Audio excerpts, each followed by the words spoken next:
वल्क़लमि वमा यस्तुरून।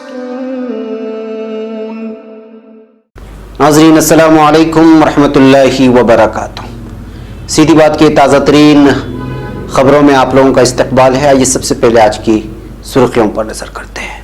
बाबरी मस्जिद मुकदमे का फैसला हक़ व इंसाफ और सदाकत के तकाज़ों पर मबनी होगा, बोर्ड का बयान। कर्नाटक कारोबारी ग्रुप पर छापा, 100 करोड़ की गैर एलानिया आमदनी का इंकिशाफ। आंध्र प्रदेश वजीर आला जगन मोहन का रवैया साइको जैसा, चंद्रबाबू नायडू का बयान। यूपी घाघरा नदी में कश्ती पलटने से हादसा, 18 अफराद डूबे, 4 खवातीन लापता। एनआरसी सिर्फ गैर मुल्कियों के लिए, मुसलमानों को खौफजदा होने की जरूरत नहीं, नकवी का बयान। मध्य प्रदेश साबिक वजीर आला शिवराज सिंह पर लगा घोटाले का इल्जाम, तहकीकात शुरू। आरटीआई इस्तेमाल की रफ्तार धीमी, 14 साल में महज 2.5% लोगों ने किया इस्तेमाल, रिपोर्ट। मॉब लिंचिंग पर वजीर आजम को खत लिखने वाले वर्धा यूनिवर्सिटी के 6 तलबा suspend. Madhya Pradesh Narmada plantation fraud मामले में शिवराज सिंह चौहान और दीगर के खिलाफ होगी जांच। मोदी हुकूमत की गलत पॉलिसियों से बर्बाद हो रहे हिंदुस्तानी कारोबार, कांग्रेस। अलका लांबा कांग्रेस में हुई शामिल। हम शिमाली शाम में तुर्क अस्करी ऑपरेशन की हिमायत करते हैं, इस्लाम और अरब उम्मा के मुफक्किरीन का मुश्तरका एलामिया। शिमाली शाम में जारी चश्मे-ए-अमन फौजी ऑपरेशन को मकासद की तकमील तक जारी रखा जाएगा, सदर एर्दोगान का बयान। तुर्की शाम से दहशतगर्दों ने गोले और रॉकेट फेंकते हुए 11 शहरियों को शहीद कर डाला। नाज़रीन अस्सलामु अलैकुम रहमतुल्लाहि व बरकातुहू। सीधी बात की ताज़ा तरीन खबरों में आप लोगों का इस्तकबाल है। नाज़रीन मैं अंसार अजीज़ नदवी आज की खबरों की तफसीलात लेकर आप लोगों की खिदमत में हाजिर हूँ। नाज़रीन तफसीलात में जाने से पहले आपको इत्तला कर दूँ कि आज के दोनों प्राइम टाइम शाये हो चुके हैं, इवनिंग और मॉर्निंग। जिन लोगों ने अभी तक नहीं देखा जाएँ देखें, और अहम तरीन खबरों पर तबसरा किया गया है। दूसरों तक लिंक को पहुँचाने की कोशिश करें। और एक बात इस बात की इत्तला कर दें कि टाइमिंग में थोड़ा आगे पीछे इसलिए हो रहा है कि बर वक्त जो है जब वीडियो अपलोड होती है तो यूट्यूब कंपनी की जानिब से उसके नोटिफिकेशन जारी नहीं किए जा रहे हैं। क्या अंदरूनी मामला है या हमारी वीडियोस के साथ इस तरह का मामला अपनाया जा रहा है, पता नहीं है। इस वजह से हम उसको जब नोटिफिकेशन नहीं आते हैं तो फिर दोबारा डालते हैं ताकि नोटिफिकेशन लोगों तक पहुँचे, तब जाकर के लोगों तक हमारी मेहनत सही तौर पे पहुँचती है। यही वजह है कि थोड़ा सा अगर नहीं पहुँचती है नोटिफिकेशन तो निकाल देते, फिर दोबारा अपलोड करते हैं। इसमें थोड़ी टाइमिंग के आगे पीछे हो रही है, इसको आप रियायत रखें और मलहूज़ रखें। बहके नाज़रीन आइए सबसे पहले हम बात करते हैं लखनऊ की, जहां पर all India Muslim personal board की आज मीटिंग हुई है। All India Muslim personal board ने आज एक बार फिर उम्मीद जाहिर की है कि सुप्रीम कोर्ट में ज़ेर समाअत बाबरी मस्जिद मुकदमे का फैसला हक़ व इंसाफ के मुताबिक होगा। यहाँ दारुल उलूम नदवतुल उलमा में all India Muslim personal board की मजलिस आमिला के इजलास में मुख्तलिफ उमूर पर गौर व ख़ौस करने के बाद जारी एक बयान में कहा गया है, सुप्रीम कोर्ट में ज़ेर समाअत बाबरी मस्जिद मुकदमे में सीनियर एडवोकेट डॉक्टर राजीव धून की क़ियादत में जो दलाइल व शवाहिद पेश किए गए हैं उनकी बुनियाद पर पूरी तवक्को की जाती है कि फैसला बाबरी मस्जिद के ही हक में होगा, जो हक़ व सदाकत के तकाज़ों पर मबनी होगा। ये भी एक हकीकत है कि इस मुकदमे पर न सिर्फ हिंदुस्तान बल्कि पूरी दुनिया की निगाहें लगी हुई हैं और लोग ये तवक्को रखते हैं कि मुल्क की अदालत उस्मा दस्तूर हिंद मुल्क के कवानीन और हक़ाइक़ व शवाहिद को पेश नज़र रखेगी। इजलास की सदारत हज़रत मौलाना सैयद मोहम्मद राबे हसनी नदवी दामद बरकातुहुम ने की।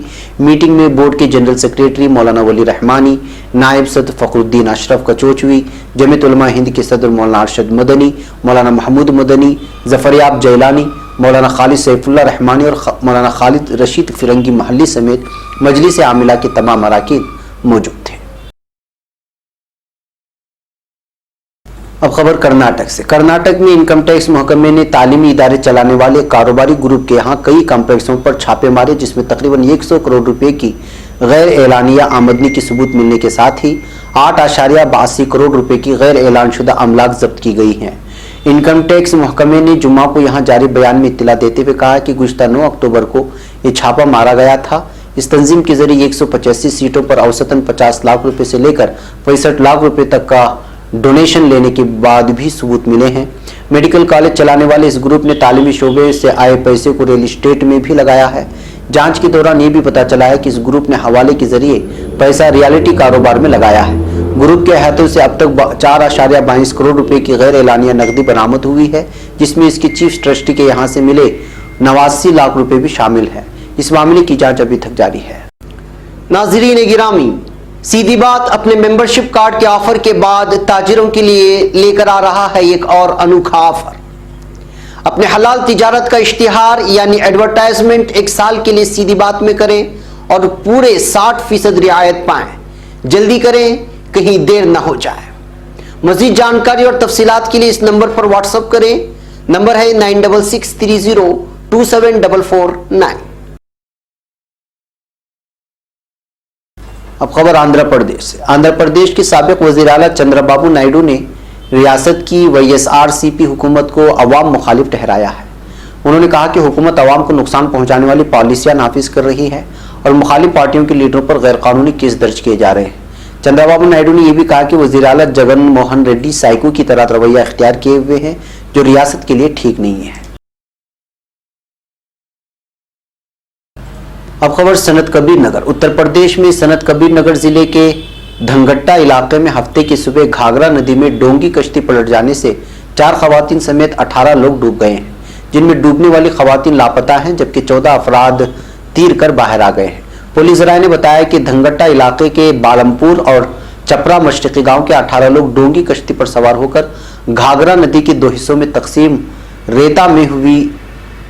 रेता में बोई गई धान की फसल की कटाई करने जा रहे थे।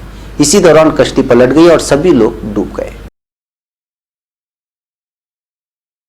अब खबर मुंबई से। मरकजी वजीर बराए अक़लियती उमूर व हज मुख्तार अब्बास नकवी ने आज यहाँ कहा कि अक़लियतों और खुसूसन मुसलमानों को एनआरसी जैसे कानून से खौफजदा होने की कोई जरूरत नहीं, क्योंकि एनआरसी कानून सिर्फ गैर मुल्कियों के खिलाफ है, जबकि मुसलमान इस मुल्क में सदियों से आबाद हैं और उनके आबा व अजदाद भी यहीं से ताल्लुक़ रखते हैं। जनूबी मुंबई की मुस्लिम अक्सरियती इलाके भिंडी बाजार में खतरी जमात खाना हाल में बीजेपी उम्मीदवारों की इंतखाबी मुहिम का आगाज करते हुए मुख्तार अब्बास नकवी ने कहा कि मुसलमानों के आबा अजदाद यहीं से ताल्लुक़ रखते हैं और मुसलमानों को यहाँ से कोई निकाल नहीं सकता। यह कानून उन लोगों के खिलाफ है जिनके पास हिंदुस्तान की शहरियत का कोई सबूत नहीं है। अब खबर मध्य प्रदेश से। मध्य प्रदेश में साबिका हुकूमत में नर्मदा नदी के साहिल पर शजरकारी घोटाला होने की बात सामने आई है। इस शजरकारी घोटाले की बात का इंकिशाफ करते हुए वजीर बराए जंगल उमंग संघार ने मामला EOW यानी इकोनॉमिक ऑफिस विंग की सुपुर्द कर दिया है। इस घोटाले में साबिक वजीर आला शिवराज सिंह चौहान, साबिक वजीर बराए जंगल गौरी शंकर शेजवार और कई दूसरे अफसरों के नाम हैं। काबिल जिक्र है कि नर्मदा कछार में 2 जुलाई 2017 को एक दिन में 7 करोड़ 10 लाख से ज्यादा पौधों को लगाने का दावा किया गया था। अब खबर नई दिल्ली से। हिंदुस्तान में बदउनवानी के खिलाफ मजबूत हथियार के तौर पर नाफिज किए गए RTI कानून के इस्तेमाल की रफ्तार गुज़िश्ता 14 सालों में धीमी रही है और महज 2.5% लोगों ने इस कानून का इस्तेमाल किया है। रियासतों के मामले में उत्तर प्रदेश ने 14 साल में एक भी सालाना रिपोर्ट पेश नहीं की है, जबकि बिहार इंफॉर्मेशन कमीशन की अब तक वेबसाइट भी नहीं बन पाई है। शनिचर को RTI डे के मौके पर गैर सरकारी तहकीकी इदारे ट्रांसपेरेंसी इंटरनेशनल इंडिया के जरिए जारी रिपोर्ट के मुताबिक हिंदुस्तान में साल 2005 में RTI कानून नाफिज होने के बाद 14 सालों में मुल्क के कुल 3.2 करोड़ तकरीबन 2.25% लोगों ने ही RTI का इस्तेमाल किया है। सेंट्रल इंफॉर्मेशन कमीशन और रियासतों के इंफॉर्मेशन कमीशन में RTI के इस्तेमाल से जुड़े हकाइक के मुताले की बुनियाद पर तैयार रिपोर्ट के मुताबिक सेंट्रल कमीशन के मुकाबले में रियासतों के सुस्त रवैये की वजह से पूरे मुल्क का रिपोर्ट कार्ड मुतासर हुआ है। अब खबर महाराष्ट्र से। महाराष्ट्र के वर्धा में महात्मा गांधी अंतरराष्ट्रीय हिंदी यूनिवर्सिटी के 6 तलबा को मुल्क में बढ़ते मॉब लिंचिंग के वाकयात और रेप के मुलजिमिन को बचाने समेत दीगर इल्जामों के लिए वजीर आजम को खत लिखने और धरना देने की वजह से सस्पेंड कर दिया गया है। इंडियन एक्सप्रेस के मुताबिक 9 अक्टूबर को जारी एक हुक्मनामे में रजिस्ट्रार राजेंद्र सिंह ने कहा कि इज्तिमाई धरने का इनेकाद करके 2019 असेंबली इंतखाबात की ज़ाब्ते अखलाक की खिलाफ वर्जी करने और जुडिशियल प्रोसेस में दखल देने की वजह से तलबा को निकाला जा रहा है। निकाले गए 6 तलबा में से एक चंदन सरोज ने कहा, 9 अक्टूबर को हुए धरने में जहां सैकड़ों तलबा शामिल हुए थे, वहीं यूनिवर्सिटी इंतजामिया ने चुनकर सिर्फ 3 दलित और 3 OBC तलबा के खिलाफ कार्रवाई की। धरने में हमारे साथ कई अशराफिया कम्युनिटी के तलबा भी शामिल थे। अब खबर नई दिल्ली से। कांग्रेस ने मोदी हुकूमत में बर्बाद हो रहे कारोबार और मईशत पर पड़ रहे उसके असर पर हुकूमत के खिलाफ हमला किया है।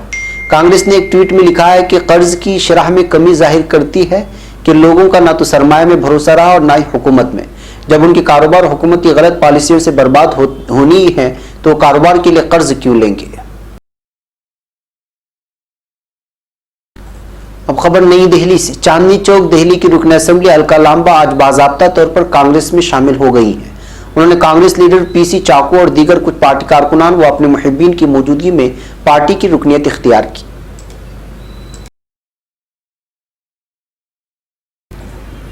अब खबर तुर्की से। Think tank and strategic research फॉर्मों में इस्लाम अरब सिविल सोसाइटी की नुमाइंदगी करने वाले 103 मुफक्किर, सिफारतकार और एकेडमिशियंस ने चश्मे अमन ऑपरेशन की हिमायत का ऐलान किया है।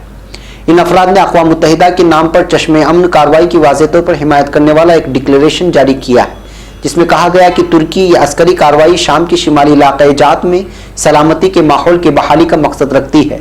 इलाके में दाइश और शामी अवाम के कुदरती मुरक्कब होने वाले कुर्दों की नुमाइंदगी करने के दावे करने वाली मुसल्लह दहशतगर्द तंजीम शाम, तुर्की और पूरी दुनिया के लिए खतरा तश्कील देती है। ये मुसल्लह दहशतगर्द गुरूह तमाम तर आलमी कवानीन के बरखिलाफ इंसानसूस जराइम का इर्तिकाब कर रही है। मुस्लिम उम्मा और अरब बरादरी की रोशन ख्याल शख्सियात तुर्की की इस कार्रवाई में उसकी शाना बशाना है। एक और खबर तुर्की से। सदर रजब तैयब एर्दोगान ने कहा है कि दहशतगर्दी के खिलाफ जारी जंग में उठाए गए इक़दामात को हरगिज खत्म नहीं किया जाएगा। सदर एर्दोगान ने इन ख्यालात का इजहार इस्तांबुल में इंसदादी दहशतगर्दी और इलाकाई राबिते से मुतालिक तीसरी पार्लियामेंट की स्पीकर्स कॉन्फ्रेंस से खिताब करते हुए किया।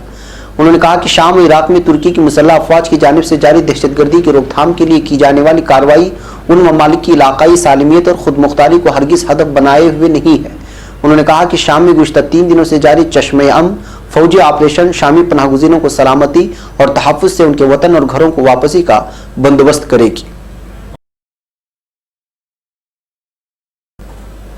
एक और खबर शाम से। चश्मे अमन ऑपरेशन के बायस फंस कर रह जाने वाले अलहदगी पसंद दहशतगर्द तंजीम YPG और PKK ने अपने जेर तसल्लुत इलाकों में शामी शहरियों पर हमले कर दिए हैं। इन हमलों में मारदन और शानले अरफा में 11 शहरी शहीद जबकि 37 अफराद जख्मी हो गए हैं। दहशतगर्दों ने शाम में जेर तसल्लुत इलाके से तोप के गोले और रॉकेट फेंके।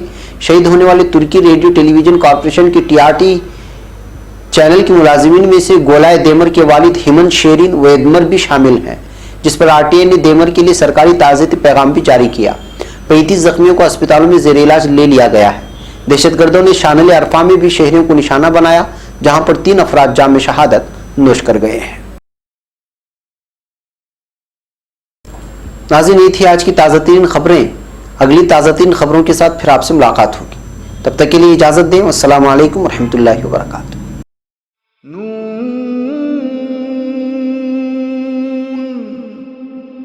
वल क़लम वमा यस्तूरून।